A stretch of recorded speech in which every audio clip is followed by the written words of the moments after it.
So hello guys, welcome to Bong study hub YouTube channel. আজ আমরা NEET related আরেকটা video নিয়ে চলে এসেছি।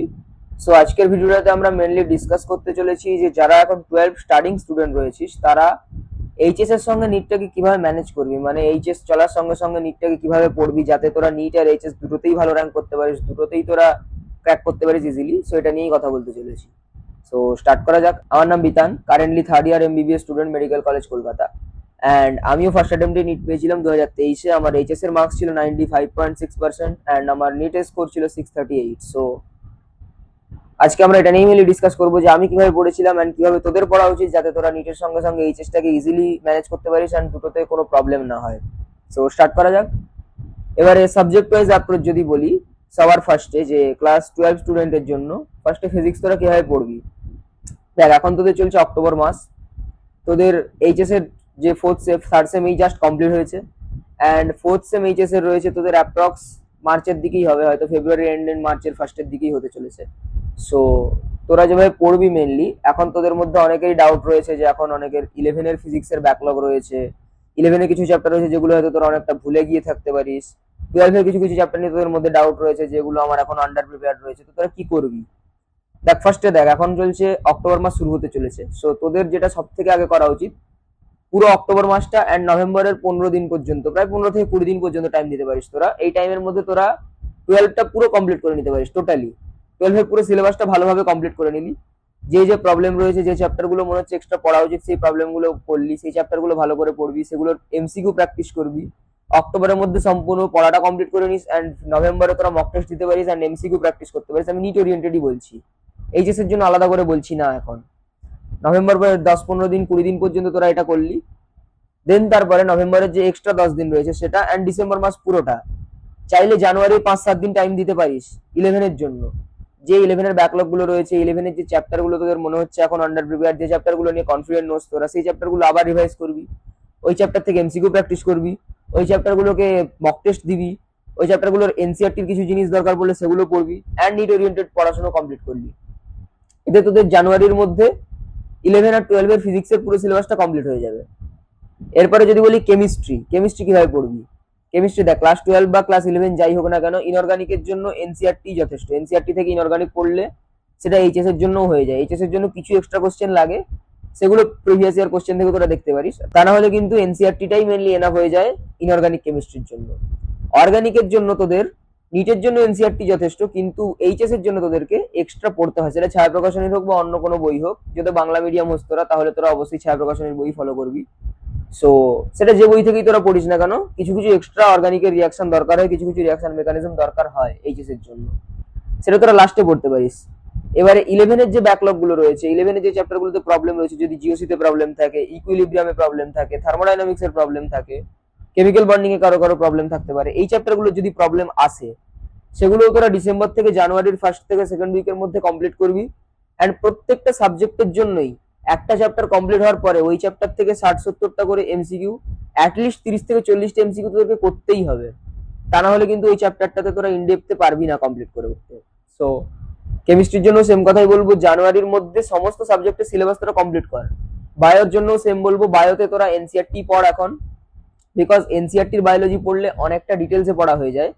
তার সঙ্গে যে এক্সট্রা জিনিসগুলো রয়েছে সেগুলো তোদেরকে এইচএস এর জন্য পড়তে হবে, কিন্তু এইচএস এর জন্য এখন থেকে পড়ে কোনো লাভ নেই। এখন থেকে যদি তোরা এইচএস এর জন্য ফোকাস করিস, তাহলে এইচএস এর জন্য পড়তে থাকলে নিটের জন্য এমসিকিউ প্র্যাকটিসটা হবে না, এন্ড এমসিকিউ প্র্যাকটিস কমে গেলে আলটিমেটলি নিটের আগে তোরা টাইম কম পাবি, তখন এমসিকিউ প্র্যাকটিস করতে পারবি না অত বেশি, আর তাতে তোরা নিটের স্কোরটা কমে যাবে, সেটা তোদের জন্য খারাপ হতে চলেছে। সো এখন তোদের এইচএস এর জন্য আলাদা করে পড়ে কোনো লাভ নেই।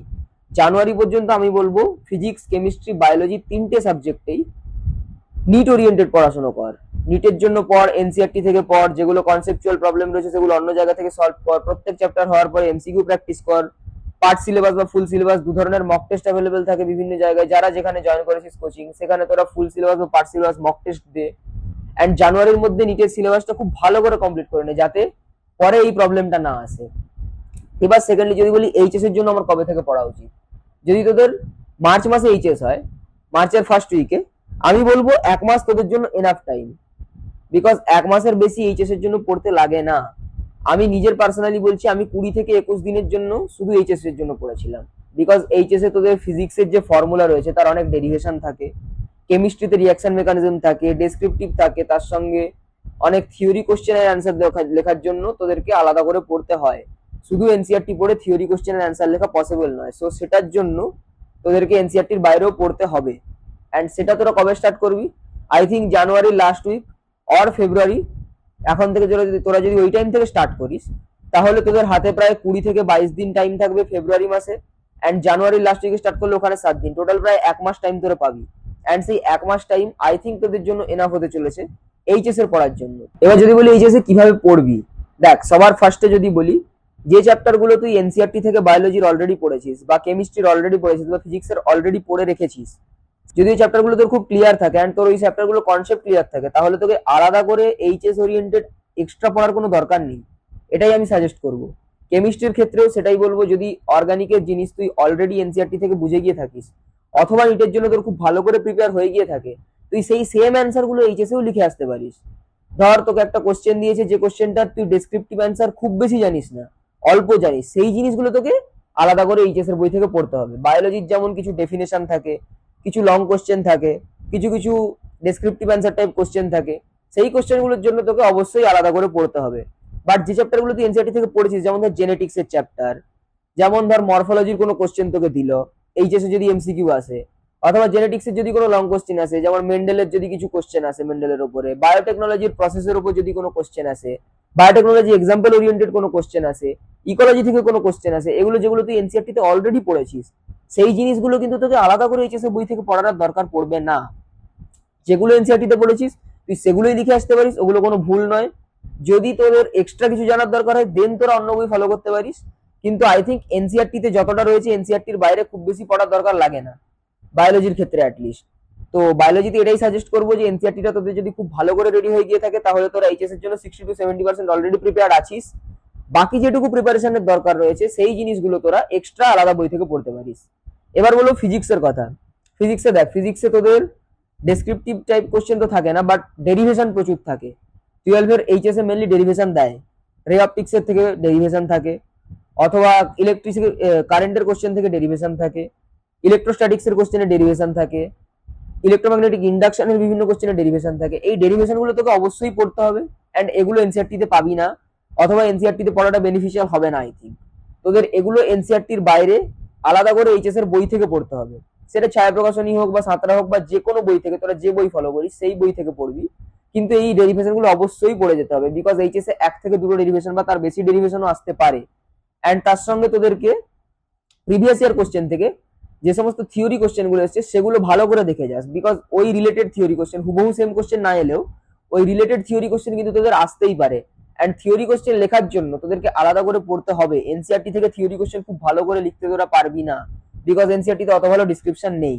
এবার যদি বলি কেমিস্ট্রির কথা, ইনঅর্গানিক তো আগে বলেই নিলাম যে কেমিস্ট্রি এনসিআরটি পড়লে ইনঅর্গানিকটা অনেকটাই হয়ে যায়, ওর বাইরে খুব একটা বেশি লাগে না। এন্ড ফিজিক্যাল কেমিস্ট্রির জন্য আমি বলবো যে সমস্ত ফর্মুলা গুলো রয়েছে, ফর্মুলা ডেরিভেশন অথবা গ্রাফ রিলেটেড কোশ্চেন, সেগুলোর জন্য তোরা বাইরের বই ফলো করতে পারিস। এনসিআরটি তে যে এক্সাম্পল রয়েছে অথবা এনসিআরটি যে ফর্মুলা বেসড কোশ্চেন রয়েছে, নিউমেরিক্যালস রয়েছে, সেগুলোর জন্য আলাদা করে ফলো করার প্রয়োজন নেই। এন্ড অর্গানিক কেমিস্ট্রিতে অবশ্যই এমন অনেক রিয়াকশন রয়েছে যেগুলো এনসিআরটির বাইরে, এন্ড সেগুলো অবশ্যই এইচএস এ আসতে পারে, সেগুলো তোদেরকে এক্সট্রা পড়তেই হবে। এন্ড সেটার জন্য খুব বেশি টাইম দেওয়ার দরকার নেই, যেটা বললাম 1 মাস time is enough for HS. ফেব্রুয়ারির 1 সপ্তাহ আগে থেকে স্টার্ট করে পুরো ফেব্রুয়ারি মাসটা তোরা টাইম দিলে, মার্চ মাসে যদি এক্সাম হয় 1 মাস তোরা যদি পড়িস এইচএস এর জন্য, that is enough for that. তার আগে পর্যন্ত জানুয়ারি পর্যন্ত তোরা ফুললি নিটের জন্য ডেডিকেট কর। জানুয়ারির মধ্যে, জানুয়ারির লাস্ট উইকের মধ্যে, অর্থাৎ জানুয়ারি 20 থেকে 22 তারিখের মধ্যে এনি হাউ তোদেরকে সিলেবাস কমপ্লিট করতেই হবে রানিং এ, যদি তোরা নিট পেতে চাস। তোরা যদি চাস যে এইচএস ও ভালো করে ক্লিয়ার করতে আর তার সঙ্গে এই বছরই নিট পেয়ে নিজের ড্রিম মেডিকেল কলেজটা অ্যাচিভ করতে, দেন তোদেরকে অবভিয়াসলি জানুয়ারির 22 থেকে 23 তারিখের মধ্যে নিটের ফুল সিলেবাস ভালোভাবে কমপ্লিট করতেই হবে। বিকজ মার্চ মাসে তোদের যদি এইচএস থাকে, মার্চ মাসে এইচএস কমপ্লিট হওয়ার পর তোদের হাতে পড়ে থাকে মার্চ মাসে 7-8 দিন আর পুরো এপ্রিল মাসটা। এই 1.5 মাস তোদেরকে কিন্তু শুধু মক টেস্টই দিতে হবে, মক টেস্ট দিতে হবে, মক টেস্ট অ্যানালাইজ করতে হবে, তাতে যে ভুলগুলো হয়েছে সেই জায়গাগুলোকে আবার রিভাইজ করতে হবে, এন্ড প্রত্যেকটা জিনিসকে রেকটিফাই করতে হবে, যাতে মে মাসের শুরুতে যখন নিট হয় তখন তোরা নিটে গিয়ে সেই সেম সিলি মিস্টেক গুলো না করিস, সেই সেম ভুলগুলোকে না করিস। তার জন্য তোদের দরকার বেশি করে মক টেস্ট দেওয়া, যত সম্ভব ফুল সিলেবাস টেস্ট দেওয়া, এন্ড প্রত্যেকটা টেস্টকে ঠিকভাবে অ্যানালাইজ করা, যে কোথায় ভুলটা হলো, কি কারণে ভুলটা হলো, এন্ড সেই ভুলটা কি করে যেন পরের বার না হয় রেকটিফাই করব। সো এটাই ছিল মেনলি বলার। তোদের টাইম লাইন বললাম, কিভাবে পড়বি সেগুলো বললাম। অ্যান্ড অবভিয়াসলি এইভাবে তোরা যদি পড়িস, আমিও ঠিক এভাবেই পড়েছিলাম, এভাবে তোরা যদি পড়িস আই থিঙ্ক তোরা এইচএসেও একটা ভালো র্যাঙ্ক আনতে পারবি। অ্যান্ড অবশ্যই রানিংয়ে তোরা নিট পেয়ে তোদের ড্রিম কলেজটাও অ্যাচিভ করতে পারবি। আশা করি সকলে এইগুলোর সাথে একমত হবি। অ্যান্ড তোদের যদি মনে হয় নিটের জন্য তোরা ল্যাক করছিস, তোদের ব্যাকলগ রয়েছে বা অন্য কোনো ধরনের প্রবলেম রয়েছে, মার্কস ইমপ্রুভ হচ্ছে না টেস্টে, অথবা কোনো চ্যাপ্টারে বুঝতে অসুবিধা রয়েছে, তোরা আমাদের নিজস্ব মেন্টরশিপ ব্যাচ রয়েছে বং স্টাডি হাবের তরফ থেকে, আমরা লঞ্চ করেছি, সেটা তোরা অবশ্যই জয়েন করতে পারিস। তাতে আমি রয়েছি তোদের বায়োলজির মেন্টর হতে চলেছি, জুলজি বটনি পার্টটা টোটাল আমি কন্ট্রোল করব। অ্যান্ড এমস গুয়াহাটির সংকলন রয়েছে, সে তোদের ফিজিক্স আর কেমিস্ট্রির মেন্টর হতে চলেছে। খুবই লিমিটেড সিটস অ্যাভেলেবেল রয়েছে, এখন আমরা অফার প্রাইসে এটা 999 দিচ্ছি। এটাতে আমরা যেগুলো দেবো মেনলি তোদের 1-to-1 মেন্টরশিপ তোরা পাবি, 10টা পার্ট সিলেবাস টেস্ট পাবি অ্যান্ড 10টা ফুল সিলেবাস মক টেস্ট পাবি। তার সঙ্গে প্রত্যেকটা মক টেস্টের পরে ডাউট সলভিং সেশন পাবি। তোদের যদি কোনো ডাউট থাকে তোরা ডাইরেক্টলি হোয়াটসঅ্যাপে বা কলে আমাদের সাথে কথা বলে সেই ডাউট সলভ করতে পারিস। অ্যান্ড তোরা মান্থলি স্টাডি প্ল্যানারও পাবি, যেটাতে তোরা কোন মাসে কোন টাইমের মধ্যে কি সিলেবাস কমপ্লিট করলে তোরা ইজিলি নিটটাকে অ্যাপ্রোচ করতে পারবি, সেটা তোরা জানতে পারিস। সো যদি তোরা ইন্টারেস্টেড হোস তাহলে আমাদের মেন্টরশিপ ব্যাচ জয়েন কর, অ্যান্ড সেখানে দেখা হচ্ছে। আর যদি ভিডিওটা ভালো লেগে থাকে ভিডিওটা লাইক করিস, শেয়ার করিস, কমেন্ট করিস। কোনো কোয়েরিজ থাকলে কমেন্ট সেকশনে আমরা অবশ্যই রিপ্লাই দেওয়ার চেষ্টা করব। সো দেখা হচ্ছে নতুন কোনো ভিডিওতে। Till then, good by.